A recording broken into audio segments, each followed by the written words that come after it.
Bonjour à la famille Griotte. Aujourd'hui, nous nous intéressons au blanchiment volontaire de la peau. Le prétexte, c'est la sortie de Nadine Patricia Mungue, animatrice et donc journaliste, qui demande pardon à tous ceux qu'elle a incité à la dépigmentation.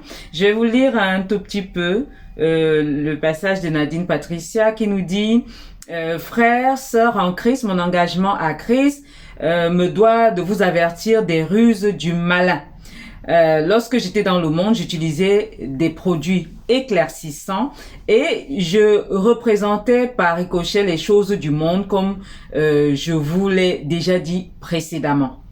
Ce produit est une image utilisée, donc une photo, la photo que vous voyez, frauduleusement, vous le verrez malheureusement dans certains magasins, sont désormais une arnaque. Donc, désormais, si vous la voyez comme ça, sur cette photo, c'est une arnaque. En effet, ce contrat est terminé depuis 2022, dit-elle, et je ne me suis plus jamais engagée à une telle campagne. Je profite pour inciter chacun et chacune de s'accepter tel quel. Donc, acceptez-vous tel que vous êtes. Il vaut mieux plaire à Dieu qu'au monde. Je voudrais demander pardon à tous ceux qui, à un moment, m'ont suivi sur cette voie. Aujourd'hui, je vous invite à porter comme ceinture la vérité. Que personne ne vienne vous ravir de la main de Dieu. Et donc, ça nous remet plein dans le débat que nous avons eu en 2022, en août pour être précis, lorsqu'il y a eu un tollé autour d'une campagne lancée par l'honorable Nouran Foster. Et là, c'était des produits éclaircissants buvables. Donc, un scandale de plus, un scandale de trop. Et donc, qu'est-ce qui a été dit en cette période-là? Il y a eu des sorties diverses. Et donc, on révélait ou on rappelait les dangers des produits éclaircissants. Et donc, on rappelait également aux femmes que si vous utilisez l'onjansan, sachez que c'est un suicide. Alors, qu'est-ce qu'on a comme chiffre s'agissant de cette problématique? On nous dit que 42% de femmes camerounaises se blanchissent. Alors, ces chiffres datent de quand? Je n'en sais rien, mais ces chiffres sont de l'Association camerounaise de dermatologie. Et donc, dans ces 42%, sachez que 25% sont des étudiantes. Donc, les étudiantes qui se blanchissent la peau, vous pensez peut-être bien faire, vous pensez peut-être attirer les regards ou alors tout autre justificatif qui nous sont souvent donnés lorsque nous effectuons nos reportages. Mais il y a encore quelques jours, une dermatologue le rappelait, sachez que les peaux claires vieillissent plus vite que les peaux sombres. Donc, c'est peut-être l'occasion de le dire ici. Alors, produits éclaircissants, grave danger, ça a été rappelé N fois. Et le ministre de la Santé, d'ailleurs, lorsqu'il y a eu ce tollé s'agissant des produits éclaircissants buvables de l'honorable Nouran Foster, le ministre de la Santé avait à l'époque déconseillé les produits éclaircissants buvables et il rappelait également les dangers de ces produits éclaircissants. Alors, qu'est-ce qui s'est passé entre-temps? Entre-temps, il s'est passé que il y avait eu interdiction. Après, on a eu l'impression que certains se sont ravisés. On est revenu sur certaines décisions, malgré le fait que l'on s'accorde à dire qu'il y a un danger permanent pour ces femmes qui utilisent ces produits éclaircissants. Alors, autre chose, donc, selon la Société camerounaise de dermatologie, doit les considérer comme la principale ville où la dépigmentation de la peau est accrue.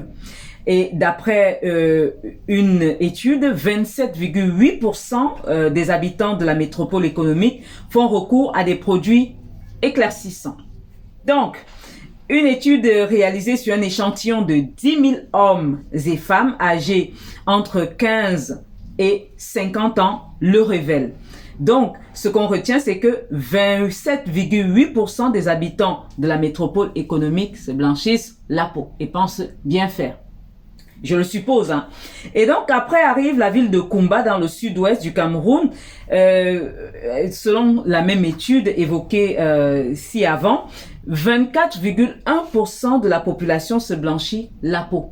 Là, c'est à Kumba. À Yaoundé, la capitale politique du Cameroun, Yaoundé qui est classé en 3e position.